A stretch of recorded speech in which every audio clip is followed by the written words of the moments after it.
स्वागत है आप सभी का हमारे चैनल पर। लास्ट वीडियो में हमने अपना मैसूर और पंजाब वाला टॉपिक पूरा कर लिया था। उनसे रिलेटेड जितने भी क्वेश्चंस थे वो हमने पूरे कर लिए थे। काफ़ी डिटेल में उन पर हमने डिस्कशन भी किया था। आज की इस वीडियो में हम अपना नया टॉपिक गवर्नर जनरल एवं वायसराय जो है वो स्टार्ट करेंगे और उनसे रिलेटेड क्वेश्चंस को यहाँ पर हम देखेंगे। तो आइए शुरुआत करते हैं अपने पहले प्रश्न के साथ। निम्नलिखित कथनों पर विचार कीजिए। पहला कथन है रॉबर्ट क्लाइव बंगाल के प्रथम गवर्नर जनरल थे। दूसरा कथन है विलियम बेंटिक भारत के प्रथम गवर्नर जनरल थे। उपयुक्त कथनों में से कौन सा या कौन से सही हैं? ऑप्शन दिए गए हैं। ए केवल एक सही है, बी केवल दो सही है, सी एक और दो दोनों सही हैं और ऑप्शन डी है ना तो एक और ना ही दो सही है। और ये आपका यूपीएससी प्रीलिम्स 2007 में पूछा गया क्वेश्चन है।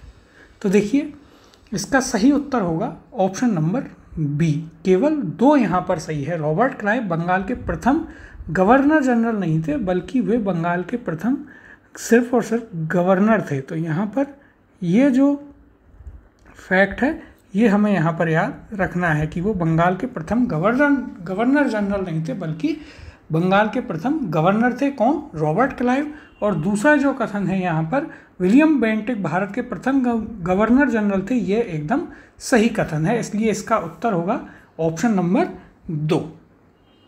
देखिए यहाँ पर भी यदि हम चर्चा करें तो वॉरेन हेस्टिंग्स जो हैं उनको 1774 में बंगाल का प्रथम गवर्नर जनरल नियुक्त किया गया। तो देखिए बंगाल का पहला गवर्नर जनरल कौन था?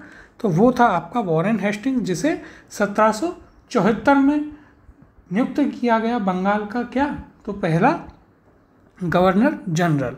फिर यदि हम बात करें तो देखिए 1834 में लॉर्ड विलियम बेंटिक को भारत का प्रथम गवर्नर जनरल बनाया गया। फिर रॉबर्ट क्लाइव जो था उसे बंगाल का पहला गवर्नर नियुक्त किया गया था, जो इस पद पर 1785 से 60 तक एवं बाद में 1765 से 67 तक रहा था। तो देखिए यहाँ पर आपको इम्पॉर्टेंट फैक्ट्स हैं जो याद रखने हैं, जो कि आपसे किसी भी एग्जाम में पूछे जा सकते हैं। तो देखिए सबसे पहले बंगाल का पहला गवर्नर जनरल कौन था? तो वो था आपका वॉरेन हेस्टिंग्स, जो कि 1774 में बनता है। फिर यदि हम बात करें तो भारत का पहला गवर्नर जनरल तो वो था आपका लॉर्ड विलियम बेंटिक। और यदि हम बात करें बंगाल का पहला गवर्नर तो वो था आपका रॉबर्ट क्लाइव। ये यहाँ पर फैक्ट्स थे जो कि आपको याद रखने हैं। अगला प्रश्न है भारत के प्रथम गवर्नर जनरल थे। ऑप्शन दिए गए हैं आपको। A Robert Clive, B Warren Hastings, C Lord Mayo या फिर ऑप्शन डी लॉर्ड डलहौजी। तो देखिए यहाँ पर यदि हम बात करें तो पूछा गया है आपसे भारत के प्रथम गवर्नर जनरल, तो इनमें से किसी भी ऑप्शन में उसका नाम नहीं दिया गया है। भारत का पहला गवर्नर जनरल कौन था? तो हमने बात करी थी कि भारत का पहला गवर्नर जनरल था आपका लॉर्ड विलियम बेंटिक। कौन था? लॉर्ड विलियम बेंटिक जो था वह भारत का पहला गवर्नर जनरल था। तो ये आपका सही उत्तर होगा यहाँ पर लॉर्ड विलियम बेंटिक। ऑप्शंस में जो है आपको ये नहीं दिया गया है, तो कोई भी ऑप्शन इनमें से इसका उत्तर नहीं होगा। ये आपका एक डिलीटेड क्वेश्चन था। अगला प्रश्न देखते हैं। भारत का प्रथम गवर्नर जनरल कौन था? ऑप्शन दिए गए हैं आपको। A Lord Mayo, B Lord Lytton, C Lord Canning या फिर option number D Lord Dufferin और ऑप्शन ई दिया गया है उपयुक्त में से कोई नहीं। तो देखिए हम चर्चा कर चुके हैं कि भारत का पहला गवर्नर जनरल था लॉर्ड विलियम बेंटिक। तो यहाँ पर आपका उत्तर होगा ऑप्शन नंबर ई उपयुक्त में से कोई नहीं, जो है इनमें से कोई भी भारत का पहला गवर्नर जनरल नहीं था। फर्स्ट गवर्नर जनरल इंडिया का जो था वह था आपका लॉर्ड विलियम बेंटिक। अब अगला प्रश्न है निम्नलिखित घटनाओं पर विचार कीजिए। क्या क्या घटनाएं दी गई हैं? पहली है क्लाइव का पुनः भारत आगमन, दूसरी है इलाहाबाद की संधि, तीसरा है बक्सर का युद्ध और चौथा है वॉरेन हेस्टिंग्स का भारत का गवर्नर बनना। ये आपको 4 घटनाएं दी गई हैं। प्रश्न को आगे देखते हैं। उपयुक्त घटनाओं के घटित होने के काल क्रमानुसार इनको निम्नलिखित कूट में से सही क्रम का चयन कीजिए। तो देखिए यहाँ पर हम बात करते हैं पहले इन घटनाओं की, कौन कौन सी घटना सबसे पहले हुई, कौन सी अंत में हुई। तो देखिए हम घटनाओं की तरफ जब चलते हैं तो यहाँ पर यदि हम बात करें क्लाइव का पुनः भारत आगमन, ये आपका होता है जब आपका बक्सर का युद्ध हो जाता है, उसके बाद में अक्टूबर 1764 में बक्सर का युद्ध हुआ और क्लाइव जो है आपके मई 1765 तक कहाँ आता है, पुणे भारत में आता है। तो ये आपका होता है कब, मई 1765 में। फिर इलाहाबाद की संधि यदि हम बात करें तो इलाहाबाद की संधि होती है आपके कब, तो ये हुई थी आपकी अगस्त 1765 में आपके इलाहाबाद की संधि हुई। फिर बक्सर का युद्ध हम सभी जानते हैं, बक्सर का युद्ध होता है आपका 22 अक्टूबर 1764 को हुआ। वॉरेन हेस्टिंग्स का भारत का गवर्नर बनना, तो वॉरेन हेस्टिंग्स भारत का गवर्नर बना था कब, 1772 में जो है वॉरेन हेस्टिंग्स भारत का गवर्नर यहाँ पर बना था। तो देखिए यहाँ पर हमें क्या देखना है,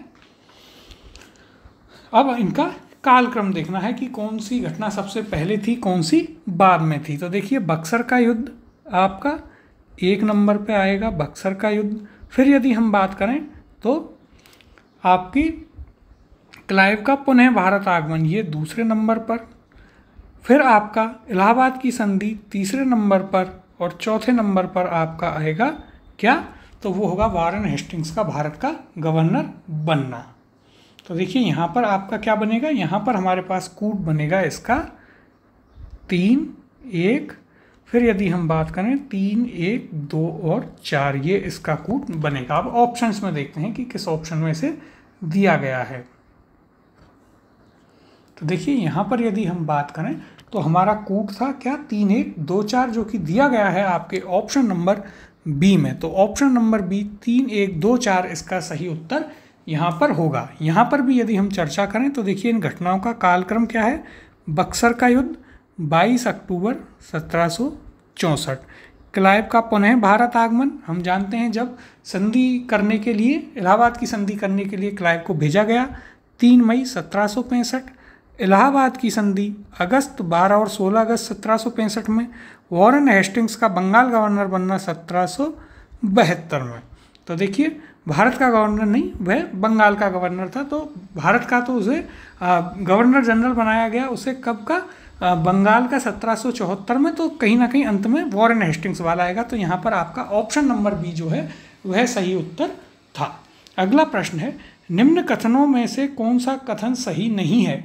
ऑप्शन दिए गए हैं, ए, जन प्रशासन की नींव वॉरेन हेस्टिंग्स द्वारा मजबूती से रखी गई, जिस पर ऊपरी संरचना कॉर्नवालिस ने की। ऑप्शन बी है, ईस्ट इंडिया कंपनी की असैनिक और सैनिक सुधार करने का श्रेय क्लाइव को जाता है। सी, लॉर्ड विलियम बेंटिक सबसे बड़े ब्रिटिश शासकों में से एक था क्योंकि उसने भारत में ब्रिटिश साम्राज्य को संग्रहित किया। और ऑप्शन डी है यहाँ पर, लॉर्ड डलहौजी ने द्युति के सिद्धांत के आधार पर ब्रिटिश साम्राज्य में समृद्ध क्षेत्र को जोड़ा या समृद्ध क्षेत्र उसमें जोड़े। तो यहाँ पर हमें बताना है कि इनमें से कौन सा जो एक कथन है वह आपका सही नहीं है। तो देखिए यहाँ पर आपका जो सही नहीं है वह कथन है आपका ऑप्शन नंबर सी, यह आपका सही नहीं है। इसका उत्तर होगा option number C, Lord William Bentinck जो था उसने वो सबसे बड़े ब्रिटिश शासकों में से नहीं था क्योंकि उसने सबसे अधिक जो है ब्रिटिश साम्राज्य को संग्रहित नहीं किया था। यदि हम इनकी एक एक करके बात करें तो देखिए रॉबर्ट क्लाइव के बारे में हम जानते हैं कि उसने भारत में कई सारे सुधार किए थे। उसने सैनिक असैनिक जो है काफ़ी सारे सुधार किए। इसके अलावा उसने कंपनी के अधिकारियों द्वारा निजी व्यापार भी बंद करवाया। इसके अलावा यदि हम बात करें तो उसने क्या क्या चीज़ें करवाई, तो देखिए उसने बहुत सारी चीज़ें यहाँ पर तैयार की, जैसे कि जो प्रशासन की नींव तो हेस्टिंग्स ने रखी थी लेकिन उन पर वास्तविकता में जो बड़े लेवल पर काम किया वो आपके किसने किया, वो आपके किया था रॉबर्ट क्लाइव ने, माफ़ कीजिए कॉर्नवालिस ने वो काम किया था। उसने न्यायिक सुधार लाए, फौजदारी कानून, पुलिस सुधार। इसके अलावा यदि हम बात करें तो आईपीसी वगैरह ये सभी उसी की देन थी। फिर यहाँ पर आगे बात किया गया, पहले दो कथन यहाँ से आपके सही होते हैं। फिर देखिए हमने आगे बात करी है विलियम बेंटिक की। तो यदि आप विलियम बेंटिक की बात करें तो इसने क्या किया, तो देखिए इसने भारत में इसने जो है अधिक जोर दिया था सामाजिक और प्रशासनिक सुधारों पर, जो कि हम जब सोशियो रिलीजियस मूवमेंट पढ़ते हैं, सामाजिक और धार्मिक सुधार आंदोलन, तो वहाँ पर आप विलियम बेंटिक का नाम सुनते हैं मुख्यतः, उसमें इसने भाग लिया था। इसलिए आपका सी कथन यहाँ पर गलत हो जाता है। और ये हम जानते हैं कि लॉर्ड डलहौजी जो है वो कौन सी संधि लेके आया, तो वह लेके आया था आपके द्वितीय सिद्धांत यानी कि आपके डॉक्ट्राइन ऑफ लैप्स लेके आया था, जिसमें उसने सतारा, जयपुर, आपके नागपुर, उदयपुर, झांसी, इन सभी का विलय उसने कर लिया था कि यदि कोई भी राजा के पास उसके स्वयं का पुत्र नहीं है तो वह गोद लिए हुए पुत्र को राजा नहीं बना सकता, वह राज्य सीधे सीधे अंग्रेजों के शासन में आ जाएगा। तो यह इसलिए यहाँ पर ऑप्शन सी आपका गलत कथन था। लॉर्ड विलियम बेंटिक को जो है किसके लिए जाना जाता है, तो सामाजिक सुधार के लिए। किसके लिए, तो लॉर्ड विलियम बेंटिक को आप याद रखते हैं सामाजिक सुधारों के लिए। अब देखिए यहाँ पर यदि हम इस प्रश्न की चर्चा करें तो देखिए क्लाइव के समय असैनिक तथा सैनिक दोनों सुधार हुए। असैनिक सुधारों के अंतर्गत क्लाइव ने उपहार लेना तथा निजी व्यापार बंद करा दिया। जो कि कंपनी के अधिकतर अधिकारी थे वे खुद का भी निजी व्यापार करने लग गए थे, कंपनी में भ्रष्टाचार भी होने लग गया था, तो उसने उनका निजी व्यापार और उपहार लेना ये दोनों ही बंद करवाए। इसके बाद उसने आंतरिक कर देना अनिवार्य बना दिया। फिर सैनिक सुधारों में उसने क्या क्या किया, उसने आज्ञा दी कि दोहरा भत्ता बंद कर दिया जाए तथा 1766 से यह भत्ता केवल उन सैनिकों को ही मिलता जो बंगाल तथा बिहार की सीमा से बाहर कार्य करते थे। इसके अलावा जन प्रशासन की नींव वॉरेन हेस्टिंग्स द्वारा मजबूती से रखी गई, जिस पर ऊपरी संरचना लॉर्ड कॉर्नवालिस ने तैयार की। कॉर्नवालिस के समय में देखिए क्या क्या होता है, न्यायिक सुधार होते हैं, फौजदारी कानून में सुधार होते हैं, पुलिस सुधार, कर संबंधी सुधार तथा व्यापारिक सुधार और जन प्रशासन की नींव पड़ी। जहाँ पर हमने चर्चा करी थी आईपीसी का बनना, सीआरपीसी का बनना, ये सभी जो कार्य हैं ये उसी समय हुए थे। फिर विलियम बेंटिक की हमने चर्चा करी तो इसने शासन के 7 वर्षों में पुरानी निरंतर युद्ध तथा संयोजन की नीति को तिलांजलि दी। इसने युद्ध की जो नीति थी उसको कहीं ना कहीं कम किया, छोड़ा, और भारत के इतिहास में बेंटिक का नाम सामाजिक तथा प्रशासनिक सुधारों के कारण स्मरण किया जाएगा। तो जैसे कि हमने बताया था कि सामाजिक सुधारों पर जो है काफ़ी जोर दिया था लॉर्ड विलियम बेंटिक ने, तो इसलिए सी कथन आपका गलत हो गया था।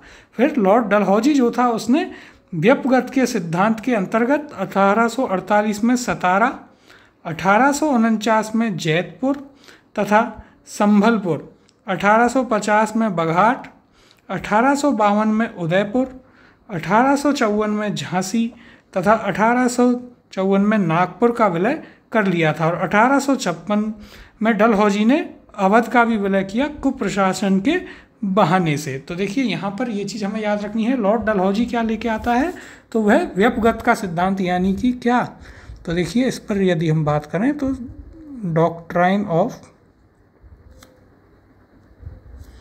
लैप्स जो है वो लाई गई थी आपके लॉर्ड डलहौजी के द्वारा। और उसके अंतर्गत बहुत ही इंपॉर्टेंट है किस किस राज्य का विलय कब कब किया गया, ये आपको जरूर यहाँ पर याद रखना है। तो देखिए इस प्रश्न में हमने चर्चा करी कि क्लाइव के समय में जो है असैनिक तथा सैनिक दोनों सुधार हुए। क्या क्या सुधार हुए, जैसे उपहार लेना बंद हो गया, निजी व्यापार बंद कर दिया, आंतरिक कर देना अनिवार्य बना दिया। सैनिक सुधारों में क्या हुआ, दोहरे भत्ते बंद हो गए। इसके अलावा यदि हम बात करें जन प्रशासन की नींव वॉरेन हेस्टिंग्स ने रखी और उस पर अच्छे से काम किसने किया, तो वो कॉर्नवालिस ने किया। क्या क्या सुधार हुए, न्यायिक सुधार हुए, फौजदारी कानूनों में सुधार हुए, पुलिस सुधार हुए, कर संबंधी सुधार हुए, व्यापारी जो हैं, और एक अच्छे खासे यहाँ पर जन प्रशासन की नींव पड़ी। विलियम बेंटिक हम जानते हैं सोशियो रिलीजियस रिफॉर्म से काफ़ी रिलेटेड रहा। फिर डलहौजी जो है वो डॉक्ट्राइन ऑफ लैप्स के लिए काफ़ी जो है उसका नाम रहा, जिसमें उसने विभिन्न क्षेत्रों विभिन्न राज्यों का विलय अपने अंग्रेजी या फिर ब्रिटिश शासन में किया। जैसे 1848 में सतारा, इसमें आपको सन और किस राज्य का विलय किया ये बिल्कुल याद रखना है। 1848 में सतारा, 49 में जैतपुर संभलपुर, 1850 में बघाट, 52 में उदयपुर, 54 में झांसी, फिर 54 में ही नागपुर और 56 में जो है उसने अवध का विलय किया कुशासन का आरोप लगाकर। बाकी सब जो थे राज्य उनका विलय इस चीज़ पर किया गया कि उनके पास अपना उत्तराधिकारी नहीं था और वो गोद लेकर किसी और को अपना उत्तराधिकारी वहाँ पर नहीं बना सकते थे। ये जो है नीति थी किसकी? लॉर्ड डलहौजी की। तो यहाँ तक आपको यह प्रश्न स्पष्ट हुआ होगा, अच्छे से क्लियर हुआ होगा। अगले प्रश्न की ओर चलते हैं। भारत में ब्रिटिश साम्राज्य का संस्थापक कौन था? ऑप्शन है आपके पास ए सी स्लीमैन, बी लॉर्ड मिंटो, सी लॉर्ड क्लाइव या फिर डी लॉर्ड मेयो। तो देखिए इसका सही उत्तर है ऑप्शन नंबर सी। भारत में ब्रिटिश साम्राज्य का संस्थापक माना जाता है लॉर्ड क्लाइव को। क्यों? क्योंकि देखिए जब पलासी का युद्ध होता है तो सेना का नेतृत्व लॉर्ड क्लाइव ने किया। इसके बाद जो है ब्रिटिश जो है बंगाल पर कब्जा कर लेते हैं। फिर जब बक्सर का युद्ध होता है तो इलाहाबाद की संधि भी रॉबर्ट क्लाइव ही करता है और वह वहाँ से जो है दीवानी का अधिकार भी प्राप्त कर लेता है आपके भाग यहाँ पर शाह आलम द्वितीय से। और इस प्रकार से जो है ब्रिटिश का संस्थापक यहाँ पर माना जाता है रॉबर्ट क्लाइव को, क्योंकि पहले उसने बंगाल पर कब्जा किया, फिर उसे दीवानी अधिकार मिले जिसमें भू राजस्व वगैरह, यानी कि यहाँ से भी अब उन्होंने पैसा कमाना प्रारंभ कर दिया था। यहाँ पर यदि हम बात करें तो देखिए भारत में ब्रिटिश साम्राज्य का संस्थापक किसे? लॉर्ड क्लाइव को माना जाता है। 23 जून 1757 को प्लासी की लड़ाई में विजेता अंग्रेजी सेना का नेतृत्व लॉर्ड क्लाइव था और इस युद्ध के उपरांत बंगाल में ब्रिटिश साम्राज्य की नींव पड़ गई थी। और जो बक्सर का युद्ध था कौन सा? तो देखिए बैटल ऑफ बक्सर हुआ था, उसमें जो संधि की इलाहाबाद की संधि, तो वह किसके द्वारा? वह भी लॉर्ड क्लाइव के द्वारा की गई, जिससे उनको क्या मिला? जिससे उनको दीवानी राइट्स यानी कि बंगाल की दीवानी का अधिकार कंपनी को मिल गया था। तो वहाँ से उन्हें वाणिज्यिक लाभ होना भी प्रारंभ हो गया था और धीरे धीरे उन्होंने पूरे व्यापार पर भारत में कब्जा कर लिया। अगला प्रश्न है अंग्रेजों के विरुद्ध बनारस विद्रोह का नेतृत्व किसने किया? ऑप्शन है आपके पास ए शुजाउद्दौला, बी आसफुद्दौला, सी राजा चेत सिंह या फिर ऑप्शन डी राजा महीप नारायण सिंह। तो देखिए बनारस विद्रोह जो है वो किया था राजा चेत सिंह ने। ऑप्शन नंबर सी राजा चेत सिंह जो है इसका सही उत्तर होगा। यह विद्रोह कब हुआ? तो देखिए बनारस विद्रोह जो है यह आपका 1781 में हुआ था। यह आपका 1781 में हुआ और इसमें जो है ये काफ़ी भारी पड़े थे अंग्रेज़ों पर। तो देखिए यहाँ पर यदि हम बात करें बनारस विद्रोह की तो ये आपके राजा चेत सिंह द्वारा किया गया। और कब? तो जैसा कि हमने बताया 1781 में किया गया। इस विद्रोह में तत्कालीन गवर्नर जनरल वॉरेन हेस्टिंग्स, कौन था उस समय? गवर्नर जनरल वॉरेन हेस्टिंग्स था। उसने अपने सैनिकों के साथ भागकर चुनार के किले में शरण ली। तो देखिए यहाँ पर हमें याद रखना है कि बनारस का जब विद्रोह होता है तो वॉरेन हेस्टिंग्स को वहाँ से भागना पड़ा और अपने सैनिकों के साथ उसने किस किले में शरण ली? तो चुनार के किले में उसने शरण ली थी। ये पॉइंट भी आपके लिए काफ़ी इंपॉर्टेंट है जो कि हमें यहाँ पर याद रखना है। अगला प्रश्न है कलकत्ता में एशियाटिक सोसाइटी की स्थापना के समय बंगाल का गवर्नर जनरल कौन था? ऑप्शन है आपके पास A Lord Cornwallis, B Lord Warren Hastings, C Lord Wellesley या फिर ऑप्शन डी लॉर्ड बेंटिक। तो देखिए एशियाटिक सोसाइटी जो थी उसकी यदि हम स्थापना वर्ष की बात करें तो इसकी स्थापना की गई थी 1784 को। और इस समय हम जानते हैं कि बंगाल का गवर्नर जनरल कौन था? तो इस समय बंगाल का गवर्नर जनरल था आपका Lord Warren Hastings. Option number B Lord Warren Hastings जो है इसका सही उत्तर यहाँ पर होगा। यहाँ पर यदि हम इसकी बात करें तो देखिए 15 जनवरी 1784 को एशियाटिक सोसाइटी की स्थापना के समय बंगाल का governor general Lord Warren Hastings था। कब से कब तक रहा? 1774 से 1785 तक। तो हमें इसका शासनकाल भी यहाँ पर याद रखना है। अगला प्रश्न देखते हैं। सुरक्षा प्रकोष्ठ की नीति संबंधित है। ऑप्शन है आपके पास ए वॉरेन हेस्टिंग्स से, बी लॉर्ड डलहौजी से, सी दिया गया है हेनरी लॉरेंस से और ऑप्शन डी है लॉर्ड हेस्टिंग्स से। तो देखिए यहाँ पर एक चीज़ तो कि वॉरेन हेस्टिंग्स और हेस्टिंग्स जो हैं दो अलग अलग व्यक्ति हैं। तो सुरक्षा प्रकोष्ठ यानी कि बफर स्टेट बना लेना या फिर रिंग एंड फेंस की जो नीति होती थी, कौन सी, रिंग एंड फेंस पॉलिसी, वो जो है वॉरेन हेस्टिंग्स की नीति थी। Option number A Warren Hastings इसका सही उत्तर होगा। सुरक्षा प्रकोष्ठ यानी कि आप इसे रिंग एंड फेंस पॉलिसी यानी कि घेराबंदी कर ली जाती थी जिस भी राज्य से इन्हें खतरा होता था उसकी, जो ये नीति थी ये वॉरेन हेस्टिंग्स की थी। वेलेस्ली भी जो था वह भी इस नीति को अपनाता था। जैसे कि हमने चर्चा करी थी जब मैसूर से इनका युद्ध हुआ तो ये क्या कर रहे थे, निजाम मराठा उनके साथ मिलकर, वहाँ पर हमने आपको बताया था कि ये रिंग एंड फेंस की नीति को अपना रहे थे और वहाँ पर उस प्रकार से दबाव बनाया जाता था घेर कर किसी भी एक राज्य को, और फिर जो है उसे मजबूर किया जाता था अंग्रेज़ों के अंडर में आने के लिए। तो देखिए यहाँ पर यदि हम बात करें सुरक्षा प्रकोष्ठ या घेरे की नीति यानी कि policy of ring and fence से किस किस का, वॉरेन हेस्टिंग्स तथा लॉर्ड वेलेस्ली, इन दोनों का संबंध रहा। वॉरेन हेस्टिंग्स ने मैसूर जो कि हमने आपको बताया और मराठाओं के साथ युद्ध अन्य भारतीय रियासतों के साथ बराबरी की पदवी प्राप्त करने की भावना से किया। इस समय कंपनी ने अपने राज्य के चारों ओर मध्य राज्य यानी कि एक बफर स्टेट बनाने का प्रयत्न किया। अवध को भी जब उन्होंने, जब हम बात करते हैं अवध 1856 में जब उन्होंने कब्जा किया तो उसके पीछे मेन रीज़न यही था कि अवध को उन्हें एक बफर स्टेट की तरह काम में लेना था।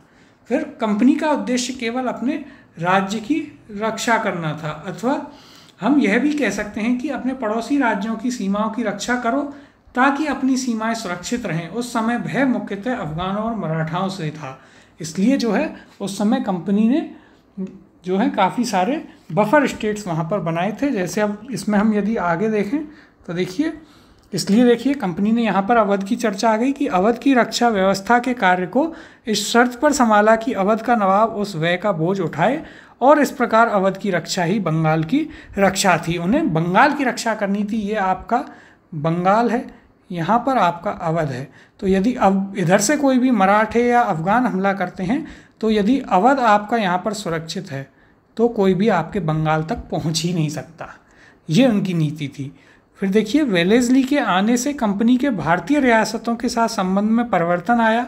वेलेस्ली का उद्देश्य भारतीय रियासतों को अपनी रक्षार्थ कंपनी पर निर्भर करने पर बाध्य करना था। उसने भारतीय रियासतों को अंग्रेजी राजनीतिक शक्ति के और सैनिक रक्षा के घेरे में लाने का प्रयत्न किया। तो ये इस प्रकार से इनकी रक्षा प्रकोष्ठ या फिर आप घेरे की नीति या फिर policy of ring and fence कह सकते हैं, जो अंग्रेज़ों के द्वारा यहाँ पर अपनाई गई। और उसमें वो क्या करते थे, किसी भी एक राज्य की चारों तरफ से या तो उसे घेर लेते थे या फिर अपने राज्य के चारों ओर के जो राज्य थे उन पर कब्जा कर लेते थे, जिससे कि उसकी सुरक्षा बनी रहे, और जिस राज्य पर कब्जा करते थे उसी राजा के व्यय पर ही अपनी सेना को वहाँ भेजते थे, जिससे खर्चा उनका हो, इनकी सुरक्षा बनी रहे। ये पॉलिसी थी किसकी, वॉरेन हेस्टिंग्स, और साथ साथ में किसकी, तो वॉरेन हेस्टिंग के अलावा वेलेस्ली की भी यही जो है पॉलिसी थी। तो ये हमें याद रखना है policy of ring and fence के बारे में।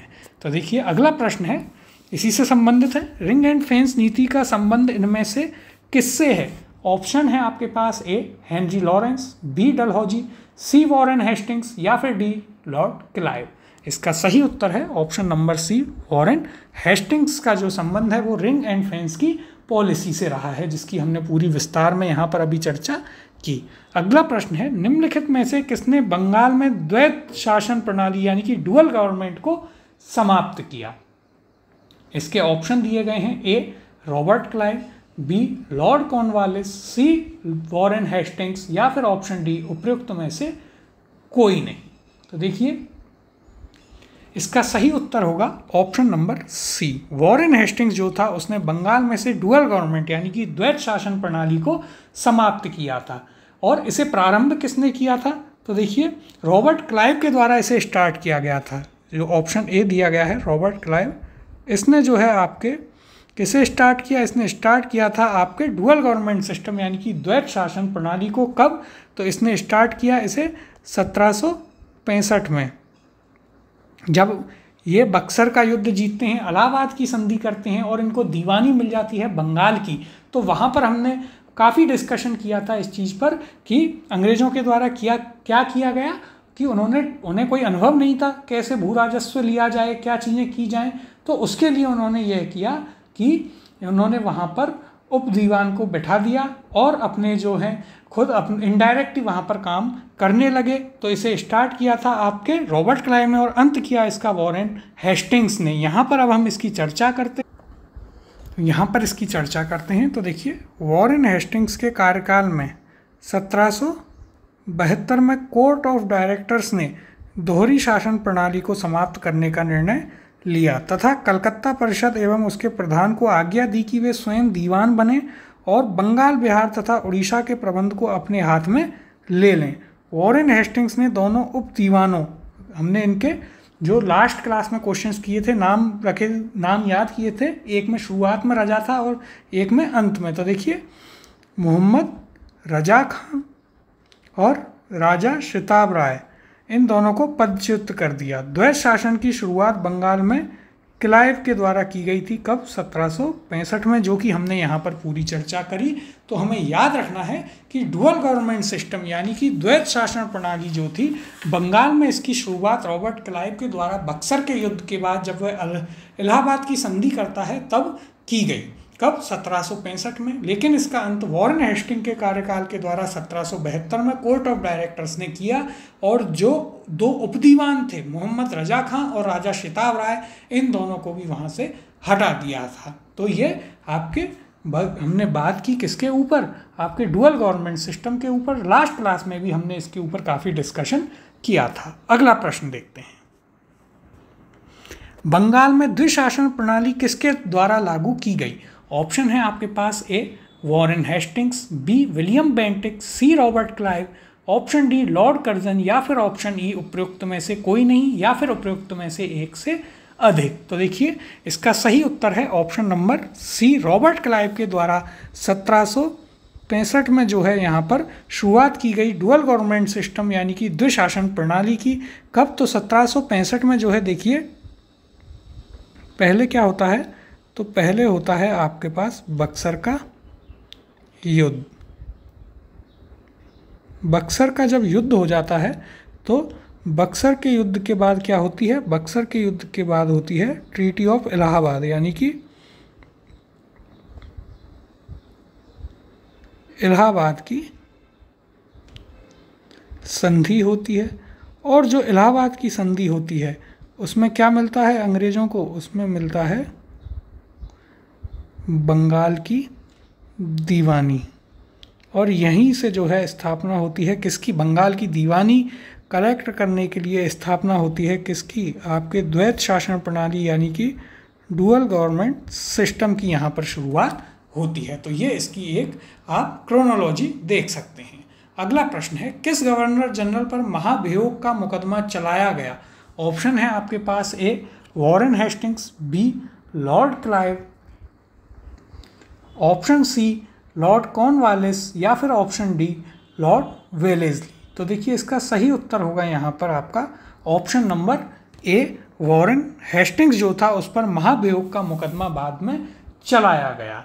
तो देखिए, यह क्यों चला? तो देखिए, इसलिए चलाया गया क्योंकि इसका काफ़ी निरंकुश एक कार्यकाल यहाँ पर माना जाता है। जो ब्रिटिश संसद थी उसने वहाँ पर इसमें महाभियोग चला, लेकिन जब उन्होंने इसकी सेवाएं देखी कि किस प्रकार इसने ब्रिटिश साम्राज्य को वहाँ पर एक्सपेंड किया है इंडिया में, तो उन्होंने इसको अंत में दोष मुक्त भी कर दिया गया। और यह भी माना गया क्योंकि ब्रिटिश पार्लियामेंट भी चाहती थी कि एक उपनिवेश उनका बने भारत, तो उन्होंने ये कहा कि अंत में कि ये जो कुछ भी था ब्रिटिश साम्राज्य के हित के लिए किया गया। किसके द्वारा? वॉरेन हेस्टिंग्स के द्वारा ब्रिटिश साम्राज्य के हित के लिए ये सारे कदम उठाए गए थे और इसलिए इसे बाद में जो है दोष मुक्त कर दिया जाता है वहाँ की पार्लियामेंट के द्वारा। तो देखिए, यहाँ पर यदि हम इसकी चर्चा करें तो देखिए, वॉरेन हेस्टिंग्स के अन्याय, तो देखिए किस पर महाभियोग चलाया गया? वॉरेन हेस्टिंग्स पर। इसके अन्यायपूर्ण एवं निरंकुश कार्यों के कारण उस पर महाभियोग का मुकदमा चलाया गया, जो 1788 से 1795 तक चलता रहा। फिर क्या होता है? बाद में ब्रिटिश संसद ने उसकी सेवाओं को देखते हुए सभी दोषों से मुक्त कर दिया और यह भी कहा गया कि वॉरेन हेस्टिंग्स ने यह सब कुछ साम्राज्य के हित के लिए किया, ना कि अपने निजी हित के लिए। वॉरेन हेस्टिंग्स पर लगे महाभियोग के बारे में विद्वानों के मत भिन्न भिन्न थे, किंतु वीए स्मिथ का निर्णय अधिक मान्य है। और वीए स्मिथ ने कहा कि उसके थोड़े से दोष, जहाँ तक वे वास्तव में दोष थे, उस राजनीतिज्ञ के दोष थे जिस पर सहसा ही संकट आ पड़ा हो, तथा जिस पर इतनी कठिन उलझनें आ पड़ी हों कि कभी कभी मानवीय समझ में भूल चूक हो जानी आवश्यक ही थी। तो देखिए यहाँ पर कहीं ना कहीं इन सारी चीज़ों से जो है बचाया गया, किसको? वॉरेन हेस्टिंग्स को यह कहकर बचाया गया अंत में। तो हमें यहाँ पर याद रखना है कि किस गवर्नर जनरल पर महाभियोग का मुकदमा चला, तो वह चलता है आपके वॉरेन हेस्टिंग्स पर। ब्रिटिश की पार्लियामेंट ने कब से कब तक, तो 1788 से 95 तक यह मुकदमा चलता है।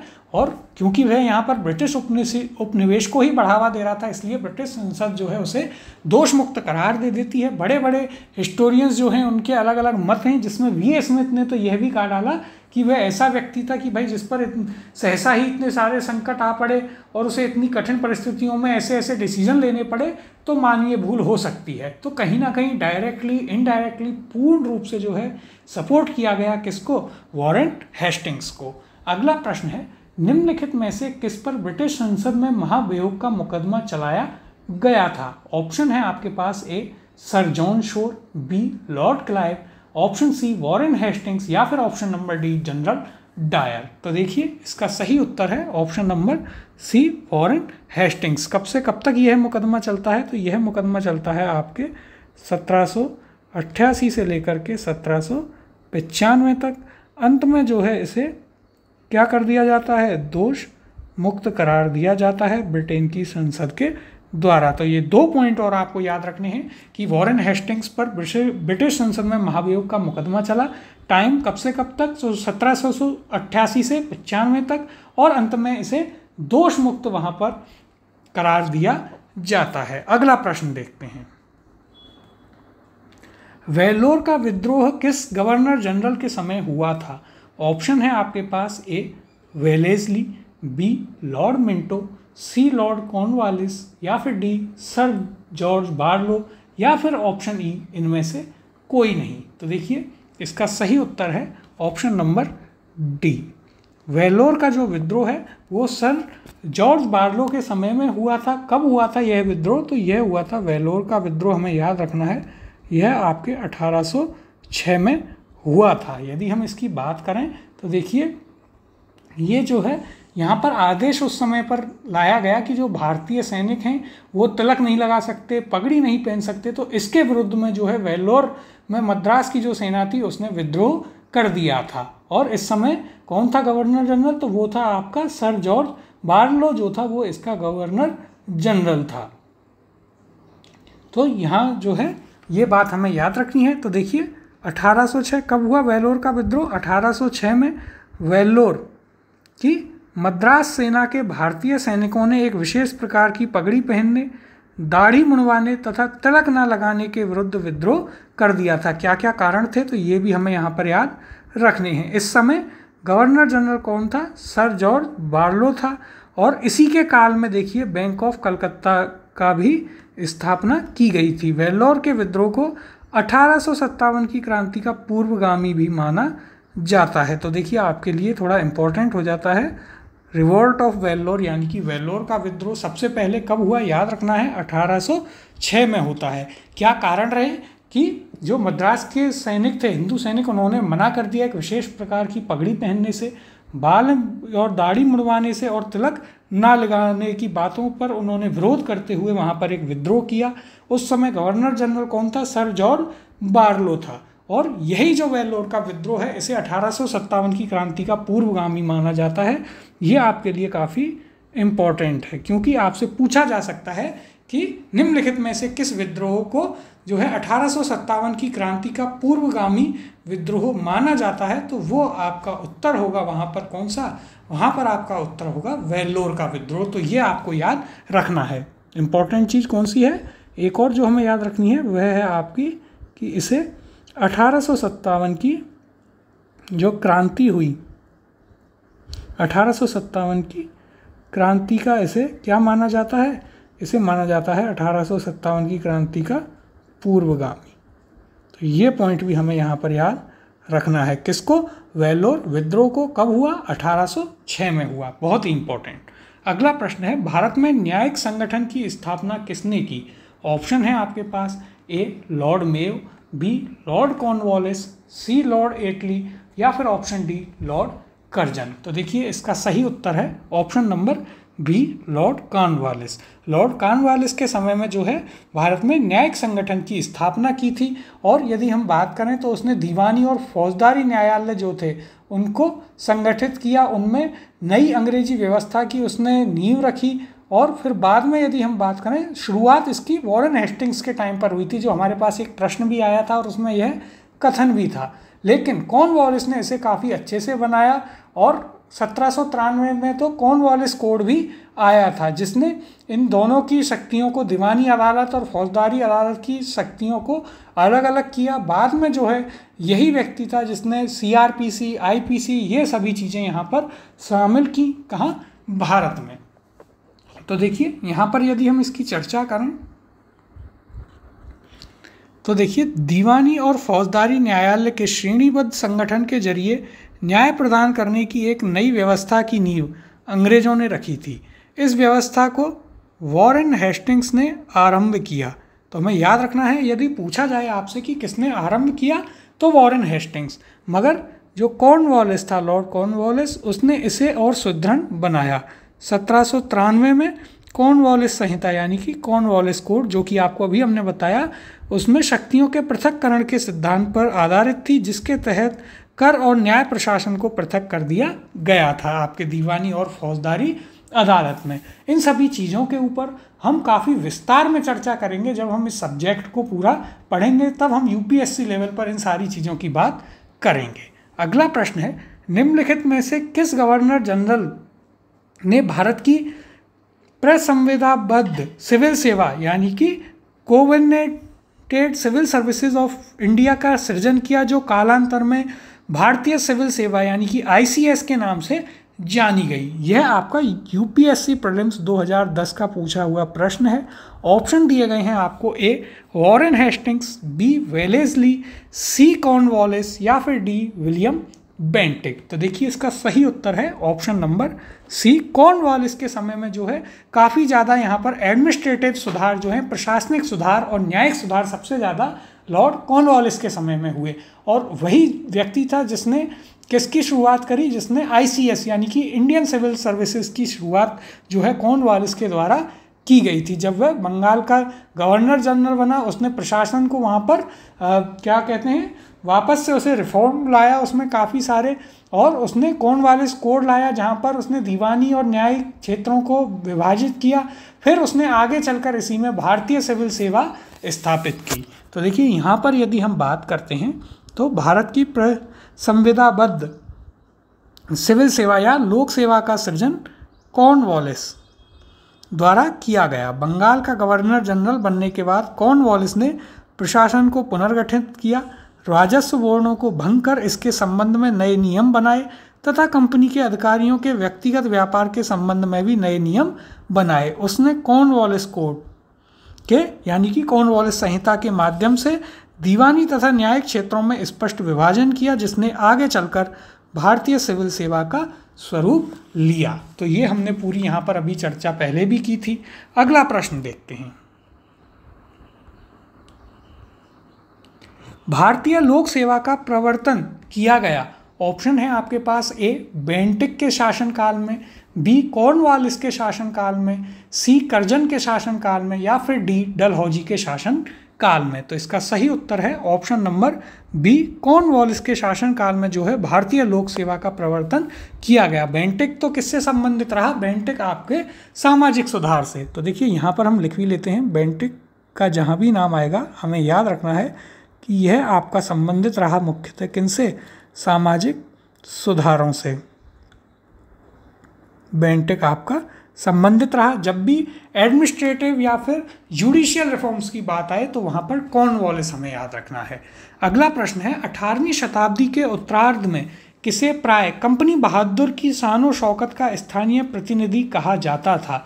ऑप्शन है आपके पास ए कोतवाल, बी दरोगा, सी अमला या फिर डी जमींदार। इसका सही उत्तर है ऑप्शन नंबर बी दरोगा। जो है उसे कंपनी बहादुर की शान और शौकत का स्थानीय प्रतिनिधित्व कहा जाता था, प्रतिनिधि उसे कहा जाता था। यदि हम इसकी बात करें तो देखिए, जब कॉर्नवालिस जो है कॉर्नवालिस संहिता या फिर कॉर्नवालिस कोड लेकर आता है 1793 में, तो उसने पुलिस, न्यायालय, इन सभी के अलग अलग कार्यों का बंटवारा कर दिया तथा उसने इसी क्रम में जो है एक पुलिस अधिकारी नियुक्त किया जिसे दरोगा कहा गया।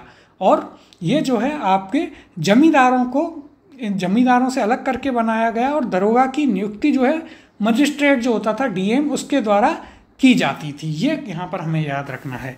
यदि यहाँ पर चर्चा करें तो देखिए 1793 में लॉर्ड कॉर्नवालिस ने जमींदारों को उनके पुलिस कर्तव्यों से अलग कर, पहले जमींदार ही पुलिस का कार्य करते थे, लेकिन लॉर्ड कॉर्नवालिस ने क्या किया, जमींदारों को पुलिस कर्तव्यों से अलग कर दिया और प्रत्येक 20 से 30 वर्ग मील के क्षेत्र में एक थाना स्थापित किया।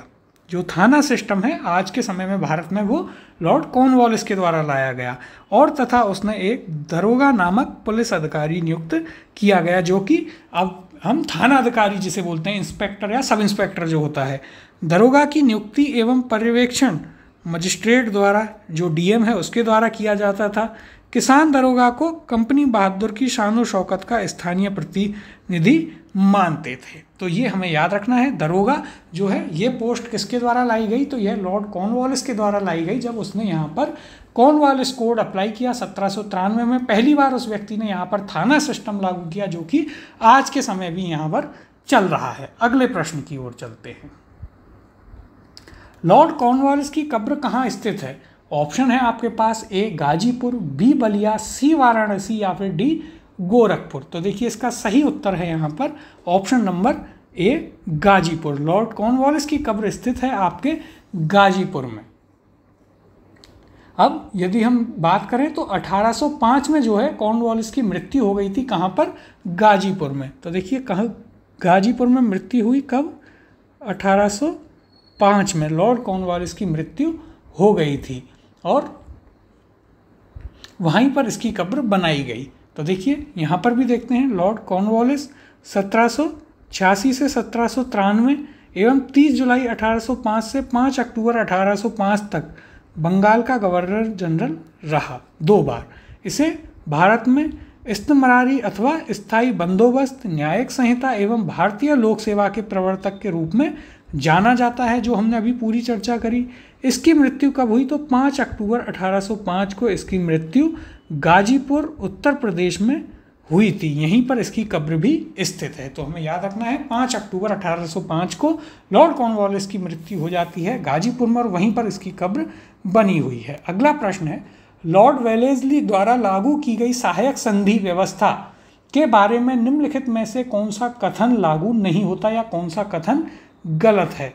ऑप्शन दिए गए हैं आपके पास। ए दूसरों के खर्च पर एक बड़ी सेना बनाए रखना, बी भारत को नेपोलियन के खतरे से सुरक्षित रखना, सी कंपनी के लिए एक नियत आय का प्रबंध करना या फिर ऑप्शन डी भारतीय रियासतों के ऊपर ब्रिटिश सर्वोच्चता स्थापित करना। और यह आपका यूपीएससी प्रीलिम्स 2018 में पूछा हुआ प्रश्न है। तो यहाँ पर हमें बताना है कि लॉर्ड वेलेस्ली ने जो सहायक संधि यानी कि सब्सिडरी अलायंस सिस्टम जो लागू किया था, उसके बारे में निम्नलिखित में से कौन सा कथन गलत है? ए क्या दिया गया है, दूसरों के खर्च पर एक बड़ी सेना बनाए रखना। तो यह बिल्कुल सही है। इस सब्सिडरी अलायंस में यही चीज़ होती थी कि आप हमारी सेना आपकी हिफाजत करेगी और उसके बदले में आप उसका खर्चा उठाएंगे। बी है भारत को नेपोलियन के खतरे से सुरक्षित रखना। तो यह कथन भी एकदम सही है। उस समय फ्रांस से जो है नेपोलियन बढ़ रहा था और उसका सपना था कि जहाँ जहाँ से फ्रांस हारा है उन सभी जगहों को वापस जीतना है। सी ऑप्शन है कंपनी के लिए एक नियत आय का प्रबंध करना। तो यह आपका गलत है। देखिए यह इसका उद्देश्य नहीं था। ऑप्शन नंबर सी इसका सही उत्तर होगा।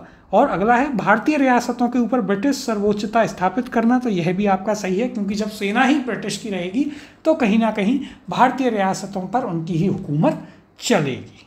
अब देखिए यहाँ पर इसकी चर्चा कर लेते हैं, काफ़ी विस्तार में इसकी चर्चा की गई है कि लॉर्ड वेलेस्ली ने भारतीय राज्यों को अंग्रेजी राजनीतिक परिधि में लाने के लिए सहायक संधि प्रणाली यानी कि सब्सिडरी अलायंस जो है, क्या कहते हैं इसे, तो देखिए इसे कहते हैं सब्सिडरी अलायंस का प्रयोग किया। उस समय फ्रांस के विरुद्ध यूरोपीय शक्तियों का बना हुआ मोर्चा छिन्न भिन्न हो चुका था। नेपोलियन मिस्र तथा सीरिया को विजित कर चुका था और गंभीरतापूर्वक भारत पर आक्रमण करने की सोच रहा था। ऐसी परिस्थिति में वेलेस्ली ने भारत में सहायक संधि प्रणाली का प्रयोग किया, जिससे अंग्रेजी सत्ता की श्रेष्ठता स्थापित हो गई और नेपोलियन का भय भी टल गया। सहायक संधि की शर्तों में एक शर्त यह थी कि संधि को स्वीकार करने वाली रियासत कंपनी की एक सेना को रखेगी, जिसका सारा खर्च राज्य को ही देना होगा, यानी कि अपनी सेना है, दूसरे के खर्चे पर पलेगी। इस सेना को चलाने का अधिकार केवल कंपनी को होगा। कहाँ युद्ध करेगी, किसके लिए युद्ध करेगी, ये अधिकार जो है सिर्फ और सिर्फ किसको होगा, तो यह कंपनी को होगा। सहायक संधि को स्वीकार करने वाला राज्य किसी भी यूरोपीय या अंग्रेजों के दुश्मन की सहायता नहीं करेगा। तो देखिए यह भी नहीं हो सकता कि जो अन्य राज्य हैं वे किसकी सहायता कर दें, नेपोलियन की, यदि वह आ भी जाता है, और उनके किसी भी व्यक्ति को नौकरी नहीं देगा, किसी और विदेशी व्यक्ति को, अंग्रेजों के अलावा, ब्रिटिश लोगों के अलावा ना तो किसी से कोई संबंध रखेंगे, ना ही किसी के साथ किसी भी प्रकार की दोस्ती या अलायंस करेंगे। तो यह क्या थी, यह थी आपकी यहाँ पर काफ़ी इंपॉर्टेंट है आपके लिए सब्सिडरी अलायंस या फिर सहायक संधि। किसके द्वारा लाई गई, तो लॉर्ड वेलेस्ली के द्वारा लाई गई, हमें याद रखना है। इसके अलावा ये क्या क्या इसकी शर्तें थी, कंपनी एक सेना रखेगी जिसका सारा खर्च राज्य को देना होगा, पहली शर्त। दूसरी शर्त कि सेना को चलाने का अधिकार सिर्फ कंपनी को होगा। तीसरी कि इस संधि पर हस्ताक्षर करने वाला राज्य किसी और यूरोपीय या अंग्रेजों के दुश्मन की सहायता नहीं करेगा, ना ही उनसे कोई भी व्यवहार अपना रखेगा। अगला प्रश्न देखते हैं। लॉर्ड वेलेस्ली की सहायक संधि को स्वीकार करने वाला सबसे पहला मराठा सरदार था। ऑप्शन है आपके पास, ए पेशवा बाजीराव द्वितीय, बी रघुजी भोंसले, सी दौलतराव सिंधिया, या फिर ऑप्शन डी उपयुक्त में से कोई नहीं। इसका सही उत्तर है option number A Peshwa Bajirao द्वितीय जो हैं वे पहले मराठा सरदार थे जिन्होंने लॉर्ड वेलेस्ली की सहायक संधि यानी कि सब्सिडरी अलायंस पर हस्ताक्षर किए थे। दौलतराव सिंधिया, और इस समय क्या हो रहा था, तो देखिए बाजीराव द्वितीय जो है वे क्या थे, वे मराठाओं के पेशवा थे। वहाँ पर दौलतराव सिंधिया और जसवंतराव होलकर ये दोनों पूना में स्वयं को सर्वश्रेष्ठ साबित करना चाहते थे, और पेशवा उस समय कमज़ोर हो चुके थे तो पेशवा के ऊपर अपना कंट्रोल करना चाहते थे। फिर और पेशवा क्या कर रहे थे, वो आपस में अपने सारे मराठाओं के अलग अलग जो इनके 5 शाखाएं थी उनको आपस में लड़वा रहे थे। हुआ क्या कि जो बाजीराव द्वितीय हैं उन्होंने सिंधिया का साथ देकर 1801 में जसवंत राव होलकर के भाई की हत्या करवा दी, और जसवंत राव होलकर फिर गुस्से में पूरी सेना लेकर पेशवा और सिंधिया पर हमला कर देते हैं और उनको परास्त कर देते हैं। इसी पर हार के बाद जो है बाजीराव द्वितीय जाते हैं, बसीन में शरण लेते हैं अंग्रेजों के पास, और वहाँ पर बसीन की संधि जो है ट्रीटी ऑफ बसीन साइन करते हैं, और यह अंग्रेजों के साथ पहली मराठाओं की क्या थी, सहायक संधि यानी कि सब्सिडरी अलायंस था। अब देखिए यहाँ पर इसकी चर्चा और कर लेते हैं हम एक बार। तो देखिए दौलतराव सिंधिया और जसवंतराव होलकर जिनका हमने अभी जिक्र किया, ये दोनों पूना में अपने आप को सर्वश्रेष्ठ प्रदर्शित करना चाहते थे। बाजीराव द्वितीय जो हैं, पेशवा बाजीराव द्वितीय, वो सिंधिया का साथ दे रहा था। उसने 1801 में जसवंतराव होलकर के भाई की हत्या कर दी।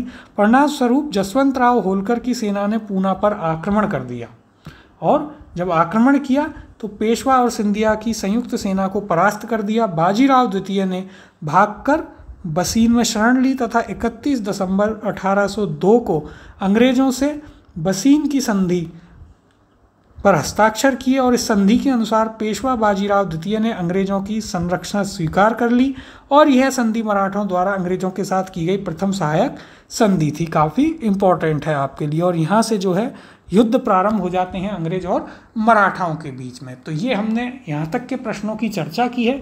इससे आगे के जो प्रश्न हैं उनकी चर्चा हम अब अगली क्लास में